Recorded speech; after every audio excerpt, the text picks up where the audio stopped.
Hello student, आप सभी का सरस्वती विद्या मंदिर इंटर कॉलेज नूरपुर के यूट्यूब चैनल पर बहुत बहुत स्वागत है।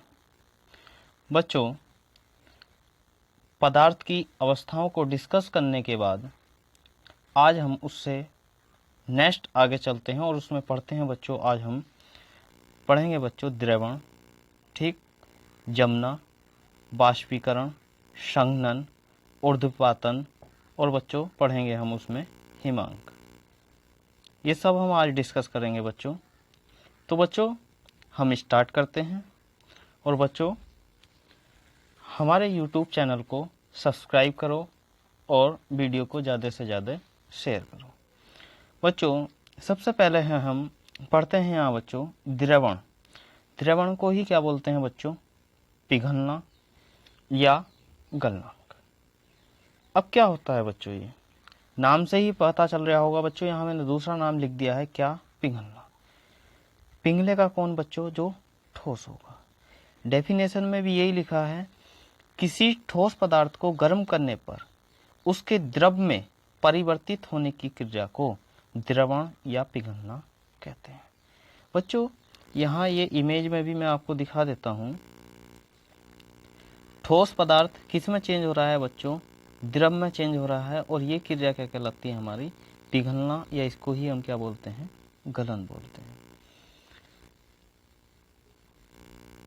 किसी ठोस पदार्थ को गर्म करने पर उसके द्रव में परिवर्तित होने की क्रिया को द्रवण या पिघलना कहते हैं। जिस तापमान पर, ध्यान से सुनना बच्चों, जिस तापमान पर ठोस द्रव में परिवर्तित होने लगता है उसे पदार्थ का द्रवणांक या गलनांक, गलनांक को इंग्लिश में बोलते हैं बच्चों हम मेल्टिंग, ठीक। अब जब तापमान आ गया तो वो क्या हो जाएगा बच्चों? Melting point. मतलब कोई भी ठोस पदार्थ जिस टेम्परेचर पर पिघलना या गलना स्टार्ट हो जाता है वह उसका क्या कहलाता है? गलनांक या द्रवणांक, ठीक है बच्चों। और इसे इंग्लिश में क्या बोलते हैं बच्चों? हम गलनांक को मेल्टिंग पॉइंट। जैसे बच्चों हमारे पास उदाहरण है, सामान्य अवस्था में बर्फ का गलनांक कितना होता है बच्चों? 0 डिग्री सेंटीग्रेड। बर्फ का गलनांक सामान्य अवस्था में कितना है बच्चों? 0 डिग्री सेंटीग्रेड है। और यदि ये इसका टेम्परेचर बढ़ा दिया जाए, मतलब 0 डिग्री पे क्या है, ये बर्फ की अवस्था में, और यदि इसका टेम्परेचर 4 डिग्री सेंटीग्रेड ठीक कर दिया जाए तो ये क्या प्राप्त कर लेता है? पानी का घनत्व प्राप्त कर लेता है। और यदि ये 25 डिग्री सेंटीग्रेड टेम्परेचर पर आ जाता है तो ये किस में हो जाता है बच्चों? लिक्विड में हो जाता है। और यदि ये 100 डिग्री सेंटीग्रेड पर पहुंच जाता है तो बच्चों ये किस में पहुंच जाता है? वाष्प में पहुंच जाता है, ठीक है बच्चों। जैसे सामान्य अवस्था में बर्फ का गलनांक 0 डिग्री सेंटीग्रेड होता है। अब यदि इसमें बर्फ में हम थोड़ा सा नमक मिला दें तो इसका गलनांक क्या होता है? घट जाता है। मतलब कोई भी अशुद्धि मिलाने पर गलनांक क्या होता है बच्चों? घट जाता है। कितने से? जितना उसका गलनांक होगा। अब बच्चों क्वेश्चन इस टाइप से भी पूछ सकता है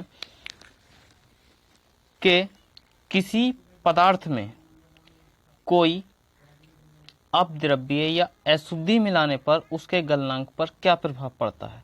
तो बच्चों सीधा सा यहाँ लिखा हुआ है, लिख दिया है मैंने कि इसमें लिखा हुआ है चाहे उसमें कुछ भी मिलाओ। इसमें लिखा हुआ है यदि उसमें थोड़ा नमक मिला दिया जाए बच्चों, XYZ कोई भी वस्तु उसमें ऐड की जाएगी तो उसका गलनांक क्या होगा? घट जाएगा। बस यही आंसर में लिखना है कि उसका गलनांक क्या होगा? घट जाएगा।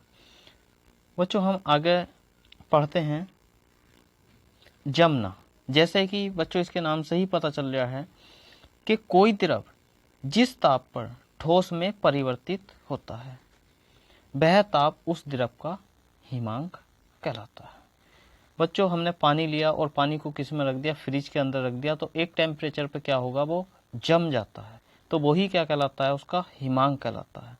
अब नेक्स्ट लिखा हुआ है, यह ताप घटने के कारण द्रव का ठोस में परिवर्तित होने की क्रिया।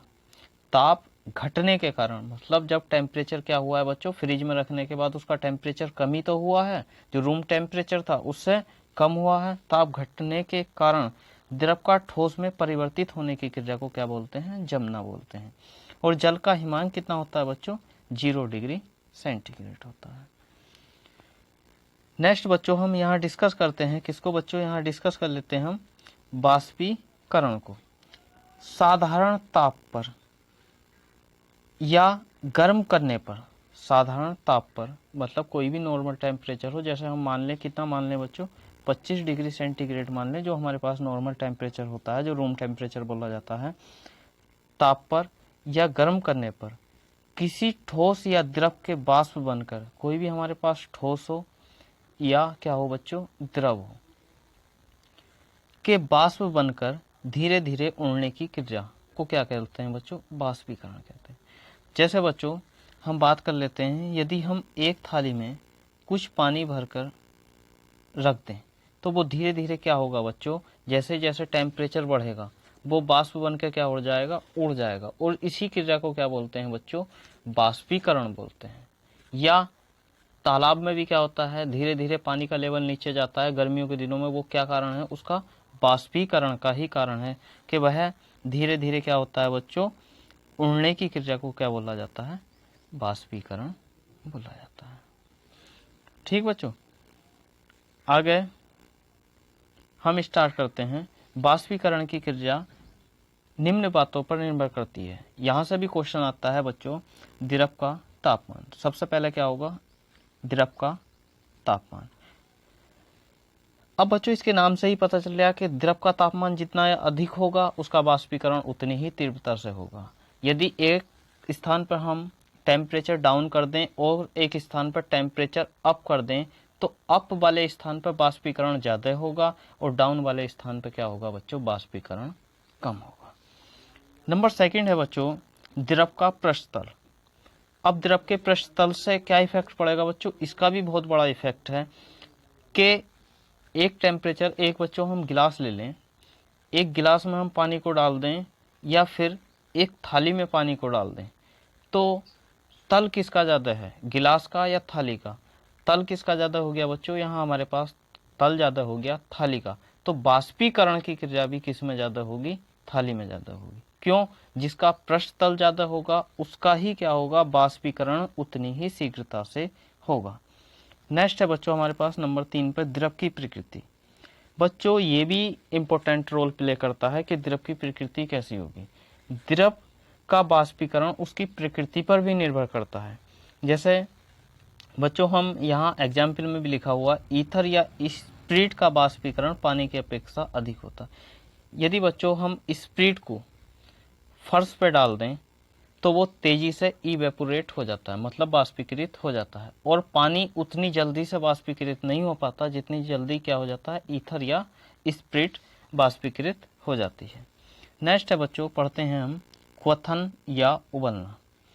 ये लिखा हुआ है बच्चों, जब पानी को धीरे धीरे गर्म किया जाता है तो एक ऐसी अवस्था आती है जब पानी खोलने लगता है और पानी का बाष्पीकरण तेजी से होने लगता है। ये बच्चों देखा भी होगा घर में कि जब पानी को गर्म करते हैं तो पानी धीरे धीरे क्या होना स्टार्ट हो जाता है, खोलना स्टार्ट हो जाता है और उसमें से क्या निकलने लगती है, बाष्प निकलने लगती है।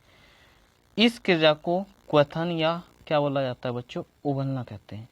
और जिस तापमान पर यह क्रिया होती है उसको क्या बोला जाता है बच्चों, क्वथनांक। और इंग्लिश में बोला जाता है क्वथनांक को बच्चों बॉइलिंग पॉइंट, जिस टेम्परेचर पर वह उबलना स्टार्ट हो जाता है। ठीक है बच्चों, अब यहाँ बच्चों लिखा हुआ है पानी का क्वथनांक, पानी कितने डिग्री सेंटीग्रेड पर उबलता है बच्चों, 100 डिग्री सेंटीग्रेड पर उबलता है। अब यदि पानी में थोड़ा नमक मिला दिया जाए, थोड़ा नमक मिला दिया जाए तो इसका क्वथनांक क्या होता है बच्चों, बढ़ जाएगा। वो नेक्स्ट पहले हमने पढ़ा था बच्चों गलन वाले में, क्या पढ़ा था, बर्फ में यदि हमने क्या मिला दिया, नमक मिला दिया तो उसका गलनांक क्या हो जाता था, कम हो जाता था।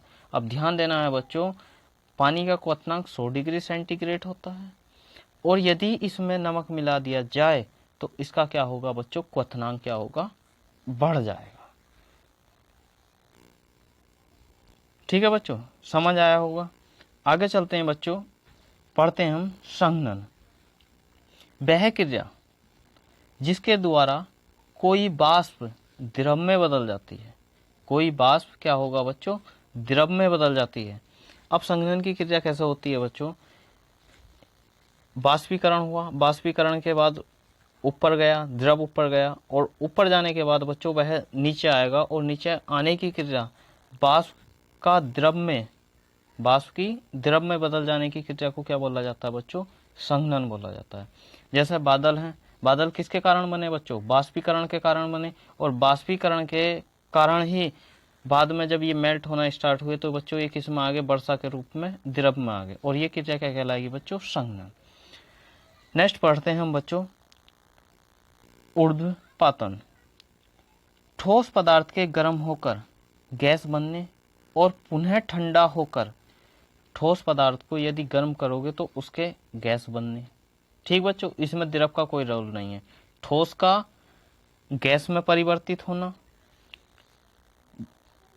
पुनः ठंडा होकर द्रव बने बिना ही, मतलब द्रव का कोई रोल नहीं है। जब वो ठोस से किस में जा रहा है बच्चों, गैस में जा रहा है, तो कोई रोल नहीं है। और जब वो गैस से किस में आएगा बच्चों, ठोस में आएगा, पुनः किस में आएगा बच्चों, ठोस में आएगा, तब भी किसका रोल नहीं होगा बच्चों, हमारे पास द्रव का कोई रोल नहीं होगा। बिना द्रव में बने ही ठोस में परिवर्तित होने की क्रिया को क्या कहते हैं, ऊर्ध्वपातन कहते हैं। दोबारा सुन लो बच्चों, ठोस पदार्थों के गर्म होकर गैस बनने और पुनः ठंडा होकर बिना द्रव बने ही ठोस में परिवर्तित होने की क्रिया को ऊर्ध्वपातन कहते हैं।